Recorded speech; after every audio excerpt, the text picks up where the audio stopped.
ஓம் முருகா போற்றி, கந்தா போற்றி, கடம்பா போற்றி, கதிர்வேலா போற்றி. அறுபடை வீடு கொண்ட முருகப்பெருமானே போற்றி போற்றி. என் செல்ல குழந்தையே, உன்னுடைய பிரார்த்தனைகள் எல்லாம் நிறைவேறும் நேரம் வந்துவிட்டது. இது இந்த திருச்செந்தூர் முருகனின் அருள்வாக்கு. என் செல்லமே, நீ கேட்டதை கேட்டபடி கொடுக்கும் நல்ல நாள்தான் இன்று. சந்தோஷமாக இரு. இன்று உனக்கான நாள். இன்று நீ எதை என்னிடம் கேட்கிறாயோ அதை இந்த திருச்செந்தூர் முருகப்பெருமான் நிச்சயமாக செயல்படுத்தி காட்டுவேன். உன் வேண்டுதல்களில் முக்கியமான ஒன்றை தேர்ந்தெடுத்து வைத்துக்கொள். என்ன வேண்டுமோ இன்றே இப்போதே கேள்.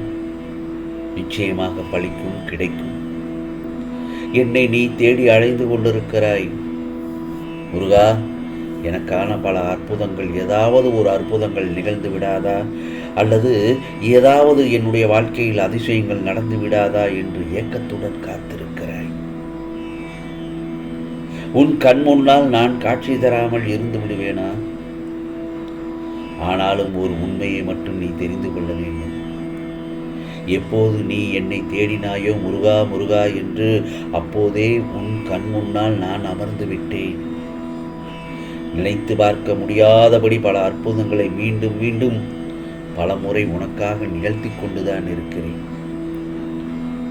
உனக்குள் இருப்பது மறந்து போய் என்னை தேடிக்கொண்டிருக்கிறாய். முருகா, எங்கே இருக்கிறாய் என்று. சித்திரமாக இருந்தாலும் சிலையாக இருந்தாலும் எனது ரூபத்திற்கு உயிர் கொடுத்து நீ வாசம் செய்யும் இடத்தில் உன் இல்லத்திலேயே அமர்ந்து கொண்டு உனக்காகவே நான் காத்து கொண்டுதான் இருக்கிறேன். இது தெரியாமல் நீ என்னை தேடி அலைந்து கொண்டிருக்கிறாய். என் செல்லமே, நான் உன் கண் முன்னால் அமர்ந்து கொண்டு உன்னைத்தானே பார்த்து கொண்டிருக்கிறேன். நீ வாசம் செய்யும் இடத்தில் எதுவும் உன்னை நெருங்காமல் துன்புறுத்தாமல் உனக்கு அரணாய் பாதுகாவலனாய் இருந்து கொண்டிருக்கிறேன் அல்லவா?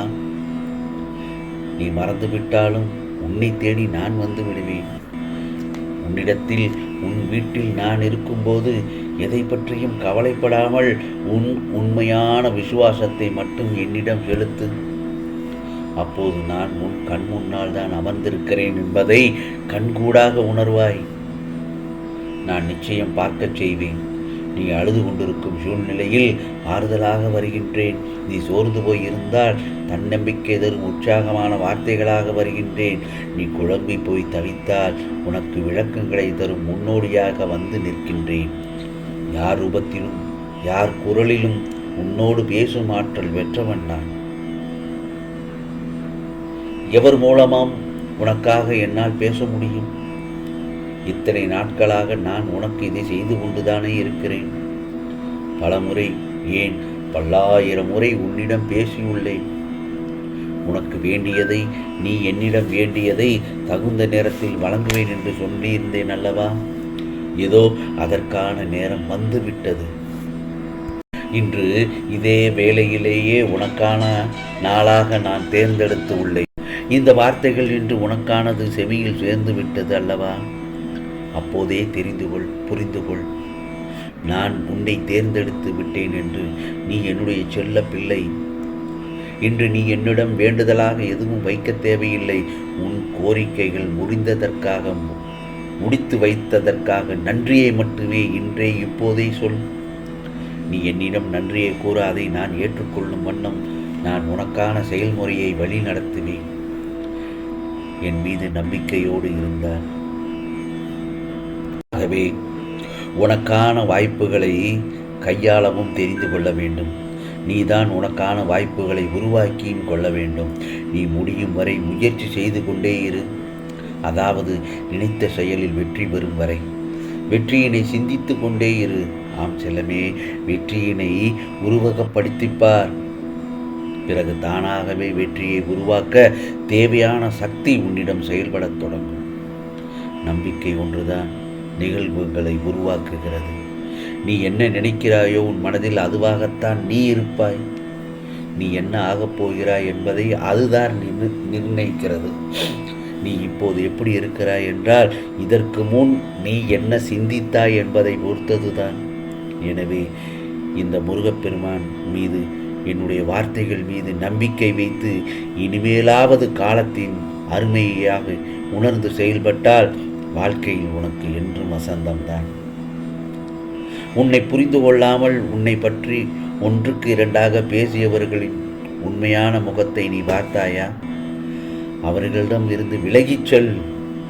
அவர்கள் அப்படித்தான் என்று தெரிந்த பிறகு அவர்களை நம்பி உன் நிம்மதியை இழந்து விடாதே. அவர்களை இந்த முருகப்பெருமான் நான் பார்த்து கொள்கிறேன், என்னிடம் விட்டுவிடு. நம்பிக்கை துரோகம் செய்தவர்களுக்கு நான் நிச்சயமாக நல்லதொரு பாடத்தை அவர்களுக்கு புகட்டுவேன். நீ ஒருபோதும் வருந்த வேண்டாம். அவர்கள் அப்படி பேசினார்கள் என்றால் அது உண்மையாகி விடுமா? எனக்கு தெரியும் என் செல்ல பிள்ளை எப்படி என்று.